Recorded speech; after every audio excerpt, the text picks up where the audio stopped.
What's up, and welcome back to another episode of Keeping Up with the Commanders. I'm your host, Mason Kinnahan, and I'm coming to you with a little bit of an emergency pod because the Washington Commanders have cleaned house in the coordinator department, firing both Kliff Kingsbury and Joe Whitt after only 2 seasons for each of them.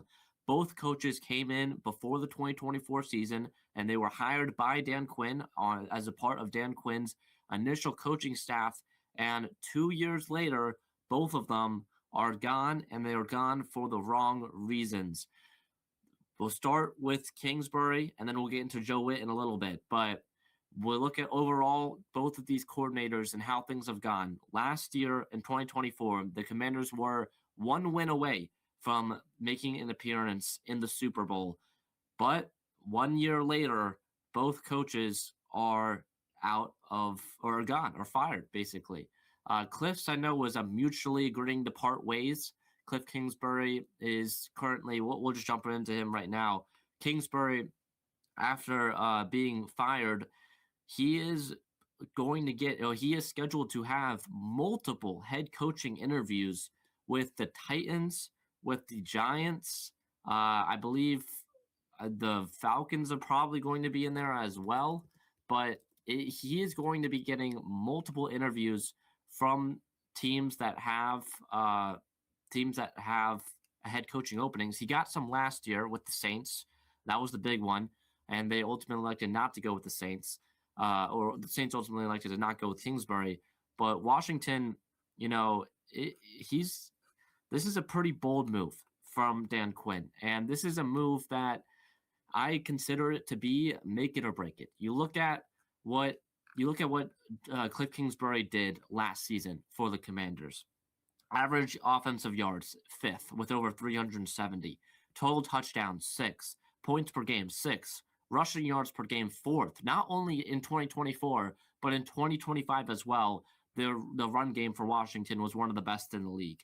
And then passing yards per game was where things really took a turn, along with the points per game, going from 12th last season to 24th this season. But again, it is important to note that the starting quarterback for the Commanders was not playing for majority or played in 10 less games than he did in 2024. So definitely a pretty shocking move from Dan Quinn. And I talked about this yesterday in yesterday's episode with Quinn, and at that press conference where Quinn never really committed to having Kliff Kingsbury on this coaching staff. He said all options were open. He wouldn't comment on any other questions surrounding Kliff Kingsbury and all of that. And ultimately, Kingsbury's gone. I think JP Finley pointed out some interesting moments from Kliff Kingsbury, Dan Quinn, and Adam Peters this season. August 15th, the Terry contract drama. Kliff, of course, saying that Terry McLaurin needs to be on the grass. He needs to be out there practicing, urging, Quinn and Peters to get this done. November 2nd, you have the RPO call down by 30 points against Seattle. Jaden Daniels got hurt on that play, which ultimately put him out for the rest of the season. And then December 7th, you had the 3 straight passes from the 2-yard line. No quarterback runs for Jaden all game. And he was also hurt on the interception as well, which that was actually, he came back for the couple game stretch, but there was really the Seattle injury and then the Minnesota injury that really hurt Jaden. And Josh Johnson getting 2 more starts to end the season with way more under center calls from Kliff Kingsbury. So to me, this is a really, really shocking move from Dan Quinn, and it's a bold move. From Dan Quinn's perspective, and from looking at this.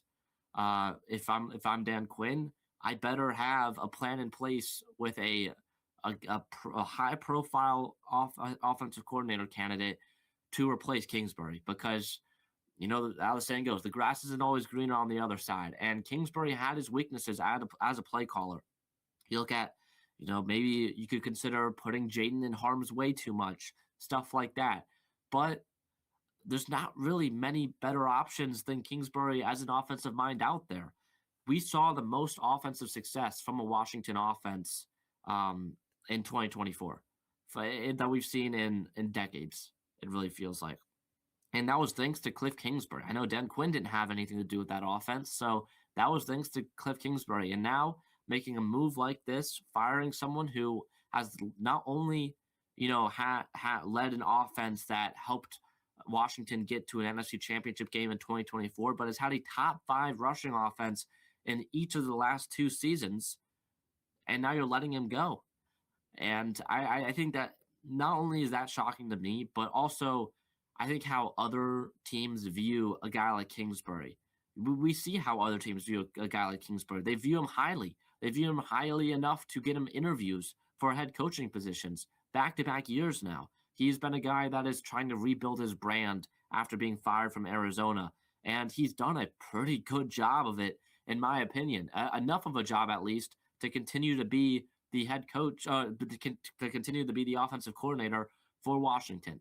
I think this brings a lot more questions than it does answers, firing a guy like Kingsbury. And I don't know, I think the majority for Washington fans feel like this wasn't necessary.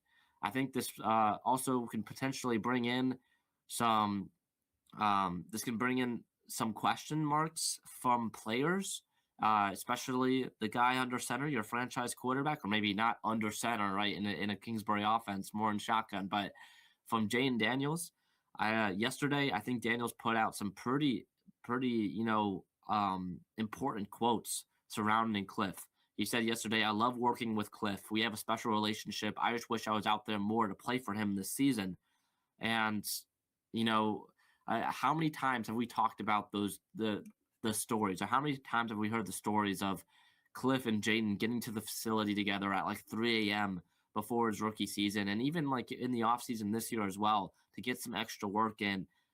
Those two guys have a really special bond, and getting rid of that bond, if you're Dan Quinn, is a very risky move.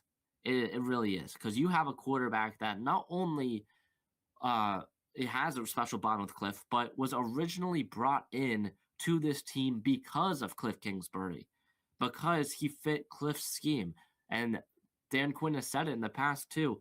The reason why he hired Kliff Kingsbury was because the reason why he hired Jayden Daniels was because of, he thought, or not hired Jayden Daniels, but the reason why Washington went and drafted Jayden Daniels over Drake May was because they felt like Jayden Daniels fit Kliff Kingsbury's offense more so than a guy like Drake May. And when you make a move like this, now you're going to change the scheme. You're going to change how things are run on the offensive side. And for a guy like Jayden, who really thrived, it felt like, in Kingsbury's offense when he stayed healthy, I just think this is a very, very interesting move from Dan Quinn, and a move that seems almost desperate in some ways to try and find that offensive success again. But I don't think it ever really a move never really needed to be made, because there has to be, I mean, it just doesn't make sense. From an on-field perspective, it doesn't make sense to me. And I get, maybe this is just, me being hypothetical here. Maybe this is what Dan Quinn and Adam Peters were thinking. Hey, Jayden Daniels the Kliff Kingsbury offense doesn't exactly put Jayden Daniels in the best position to succeed. It puts Jayden in a more vulnerable position, which ultimately leads to him getting hurt more and ultimately isn't sustainable for the long term. Maybe that's what Dan Quinn thinks and Adam Peters thinks. But if you're thinking in that mindset, then you shouldn't have drafted a guy who you believe is going to be more injury prone in the first place, and take these hits. If you're thinking like that, then you can't really be a coach in the NFL, because injuries are going to happen, and injuries are a part of the game. It's great, keep making sure your franchise quarterback is not put in harm's way. But at the same time, when your franchise quarterback's superpower is running, it naturally, and using his legs, naturally, he's going to take more hits. That's just kind of how a mobile quarterback or dual threat quarterback works in this day and age in the NFL. So if you're thinking like, you're going to be able to have a lot of success with Jayden Daniels, but you're going to take away his superpower, then what's the point of having Jayden Daniels? I get Daniels is a great passer. He's a lot better of a passer than RG3 was. And to me, I don't think this is just the same situation with RG3. I really don't, because I don't think Jane Daniels is that injury prone. This season was pretty bad, right? But some of those injuries were pretty freak in terms of how they happened. So, and at the end of the day, when you draft a dual threat quarterback like this, you just naturally have there's just a higher risk of them getting injured, and you have to understand that too. So that is, yeah, that is that. Other notes on Kingsbury in terms of his firing. Uh, Again, I'm starting to believe that there has to be some disconnect between Kingsbury and Quinn/Peters and what they want to do, or maybe their philosophies on how they coach, because on field, solely on field stuff, I just don't think it just doesn't make sense. It just doesn't make sense. So I believe there has to be some offensive or some off the field things happening in this scenario. It really felt like, it was a little bit odd when when Dan Quinn wouldn't commit to Kingsbury yesterday, and it really felt like after the game on Sunday, at least from all the beat reporters, especially I think the thing that was most eyebrow raising to me was John Keim's podcast last night on the John Keim Report when he was talking about Kingsbury, and he made it sound like Kingsbury was out the door, and that's when I really felt like, yeah, he's gone at this point, and it's going to be crazy because I really don't think he deserves to be gone 2 years in after leading back-to-back top 5 rushing offenses, along with a really, really solid passing offense when his quarterback one was healthy. Now, Grant Paulson reporting that he's told Dan Quinn and Kliff Kingsbury disagreed over several things, a run-pass balance being high on the list. It also seems like DQ has a different version for what's best for the long-term development of Jane Daniels. Kliff runs a very unique college-like system. DQ may want a more traditional NFL look for Daniels moving forward. This is kind of supports my idea of there was definitely some off-field issues between Dan Quinn and Kliff Kingsbury. Other things to note, it's going back to the Kingsbury-Daniels dynamic as well in relationship. Daniels was very close with Kliff Kingsbury. Daniels endorsed Kingsbury to come back yesterday. And not only did Daniels do that, but his mom did it as well, which I think was huge. Now, I know his mom doesn't run the team or anything, but it shows how much that they trusted Kliff, even though when things are going bad, and how much they trusted the offensive coaches there to improve things once once players got healthier and things got better. I already kind of mentioned it, but Kliff was a huge proponent of drafting Jaden before Washington took him number 2 overall. Again, yeah, Daniel's mom's tweet yesterday that he and the team were, tweeted that Kingsbury should be brought back after the story yesterday from Diana Rossini. I believe it was Rossini who said that Kingsbury and the team were at odds. And then the team moving on from Kingsbury today means that Jane is going to have to learn a new offense this summer, this offseason. So this is a pretty eyebrow raising move. I'll get to the stuff with Joe Whitt. I feel like that's a lot more. The stuff with Joe Whitt is a lot more, obvious. But with Kingsbury, I think it's definitely the more controversial move to get rid of a guy like him. And ultimately, it's not great in terms of where this things stand with the Washington coaching staff. I think it is also important to note that Washington lost quarterback coach Tavita Pritchard during the middle of the season because of Pritchard did get promoted or did get hired by Stanford to be their head coach, and then now with David Blau as the assistant quarterbacks coach, he's kind of been with Kingsbury since Kingsbury got here. And Blau was promoted to interim quarterbacks coach when Pritchard left. It's going to be important now to try and keep David Blau on this offensive staff.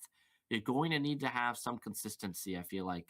But getting rid of a guy like Kliff Kingsbury, I don't think the consistency is going to be there. I really don't, because you have to think about all the guys that Kingsbury might take with him, whether he goes and takes a head coaching spot job somewhere, or if he goes and becomes an offensive coordinator at a team with a team as well. You look at David Blau, the assistant quarterbacks coach, like I already mentioned, Marcus Mariota as well, the backup quarterback for Washington, who started a good majority of games this year and was Washington's leading passer, I believe. He loves Kliff Kingsbury and has thrived in Kingsbury's offense in the past. So you have to think about, hey, he might leave as well, and Washington might be looking for a new backup quarterback. I just think that this is a pretty desperate move from a head coach that I don't think needs to be desperate right now. This season went really poorly, and I think coaching staff changes needed to be made, but not on the offensive side of the ball. I did not think that the problem this year was on the offensive side. The reason why the offensive side took a dip was because of the injuries to not only your QB1, but to Terry, and then to Noah Brown, to Jalen Lane, Luke McCaffrey, Zach Ertz, Austin Eckler. The list goes on the offensive side. The amount of playmakers that you lost for large periods of time was pretty crazy. So I just think that firing a guy like Kliff is not the move. It's really not. But Washington and Dan Quinn, like I mentioned earlier, has to have a plan in place to replace a guy like Kliff Kingsbury, which leads me to the next topic here: potential options or early names to watch for Washington when looking at who might replace Kliff Kingsbury, because this is a pretty shocking move overall. Grant Paulson said some offensive coordinator names I've heard linked to the Commanders by multiple folks. He's talked to number one option Brian Daboll, the former head coach of the New York Giants and the former offensive coordinator for the Buffalo Bills. We'll start with him. I think this is probably going to be the number one option for Dan Quinn when looking at what he sees as the kind of overarching candidates and all the candidates that he could choose. I think it'd be fine. I'm not sure how sold I am on Daboll and Daniels. I don't know how much that's going to, in terms of, I guess, in some ways with Dart and Allen, two mobile quarterbacks. Daniels is also a very mobile quarterback. But you look at Dart and Allen and the amount of hits they take. I don't know if Brian Daboll's offense is the best offense if you want Daniels to not be hit, because Daboll has these, power option runs that he ran with Dart, that he ran with Allen in Buffalo, and his quarterbacks got hit, and that's kind of part of his offense, right? And those offenses did really well as well through that time. But with Daniels, if you don't want Daniels to be hit, I don't know if Daboll's offense is the right offense. I think that it could work for sure with, how great of a quarterback whisperer it feels like Brian Daboll is in terms of Daniels' long-term development. It also kind of fits the more traditional scheme, I feel like, that Dan Quinn wants because he fired Kliff Kingsbury. But overall, I would feel like for fans that don't want Daniels to be hit, Daboll's offense is not exactly the best place for that. The other options he mentioned: Tommy Rees, the former offensive coordinator for the Browns and former offensive coordinator at Alabama. That's a big time pass for me. I am good. I do not want Tommy Rees as the offensive coordinator. If Washington goes with Tommy Rees, that is a major downgrade. And plus, that kind of goes back to the more college-y type of feel for Washington. And again, Dan Quinn's saying, or the reports coming out, that he wants a more traditional offense. I don't know if that's the right option. And then current offensive coordinator Grant Udinski, current offensive coordinator for the Jacksonville Jaguars, Grant Udinski. Udinski was the quarterbacks coach, or maybe it was the assistant quarterbacks coach for the Minnesota Vikings when Sam Darnold was there, and then recently went over to Jacksonville to join Liam Cohen's staff. And of course, Jacksonville is about to go on their playoff run and has been one of the biggest surprises and one of the hottest teams in the NFL as of late.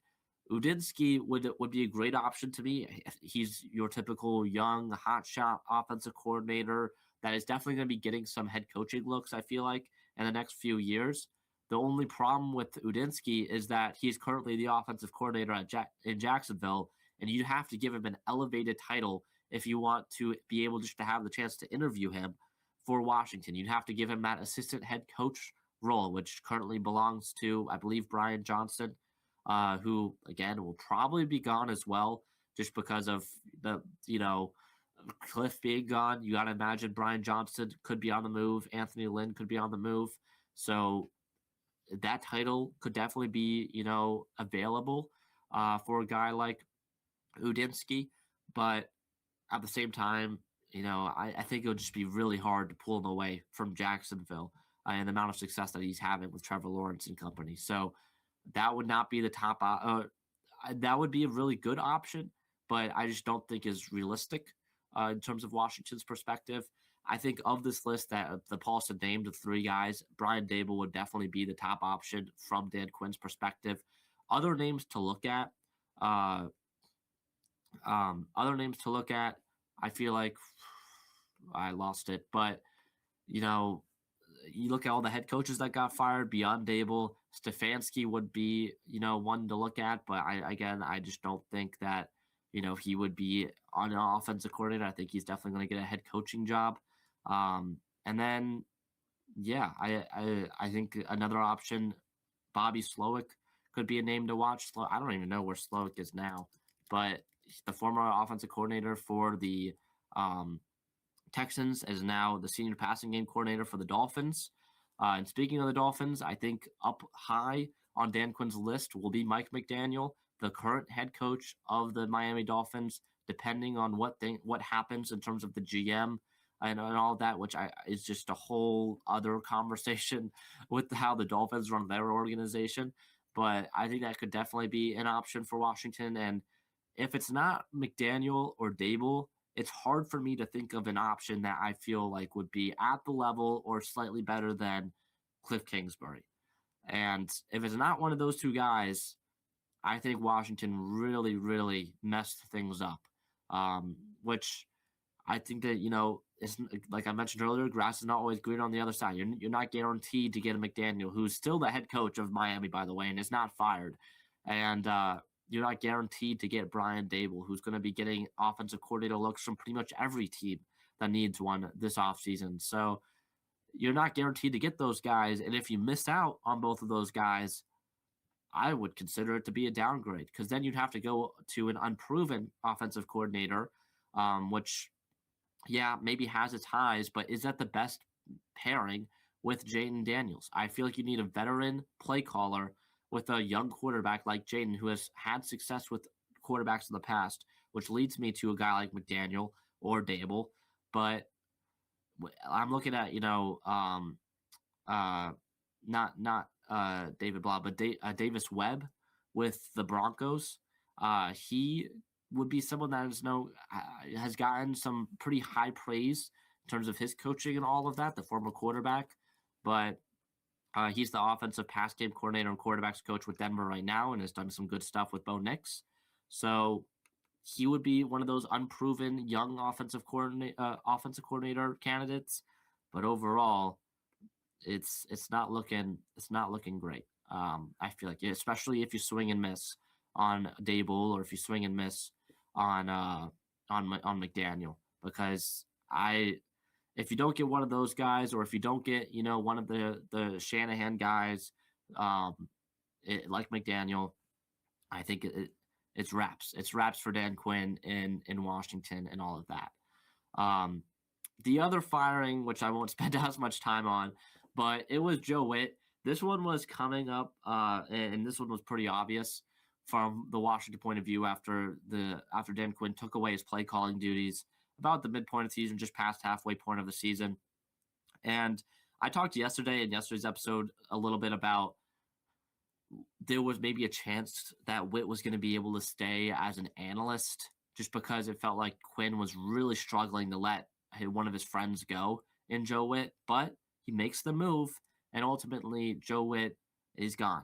Now, Washington potentially bringing him back as an analyst. I wouldn't say I would say there's a non-zero chance of that happening, but I definitely think that this is definitely the right move to move on from Whitt.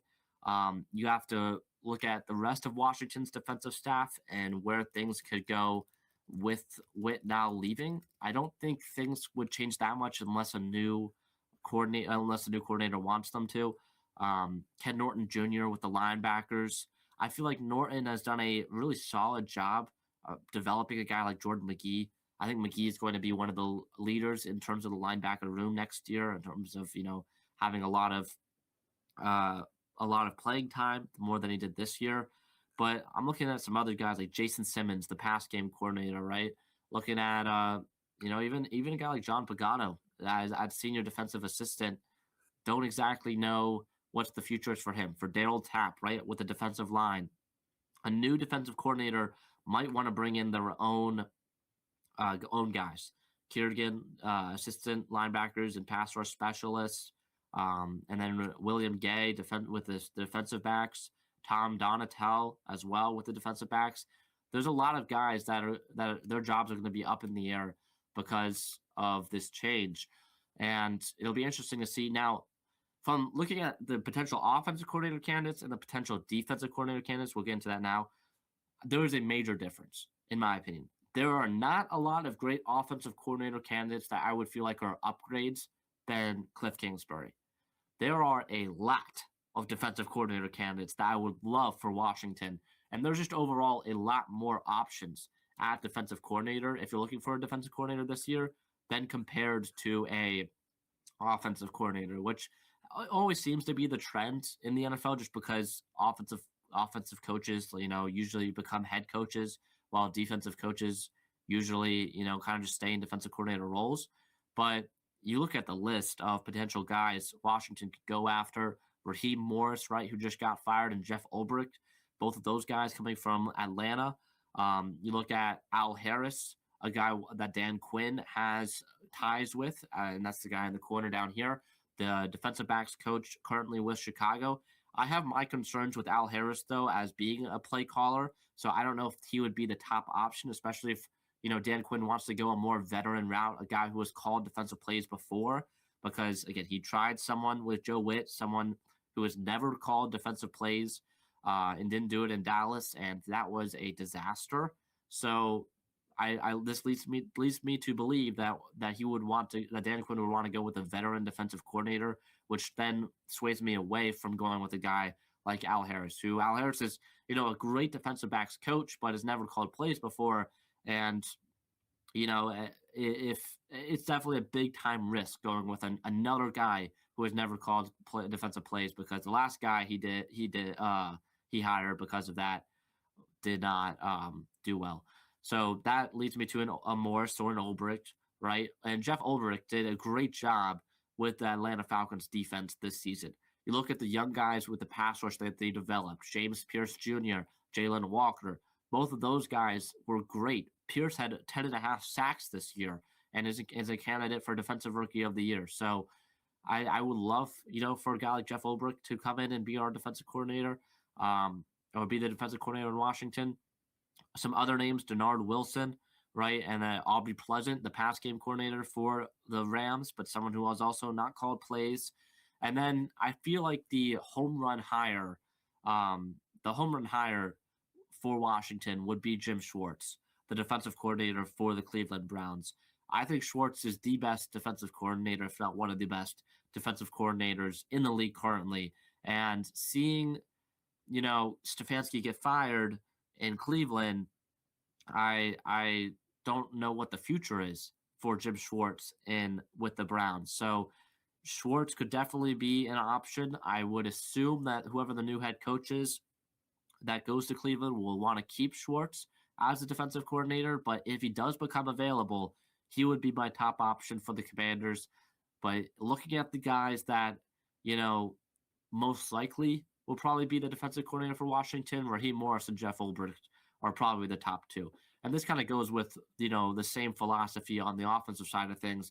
It really feels like Dan Quinn wants proven play callers before, and veteran coordinators to be his guys because with Joe Whitt, that was a disaster from Quinn, and he may sway away from hiring someone who, has never done it before, and then he may have to replace him later on. Now he more so should be worried about keeping his job for a couple more years, but definitely could sway him away from maybe a young guy who's not called plays before, but is definitely quickly rising through the ranks on the coaching ranks.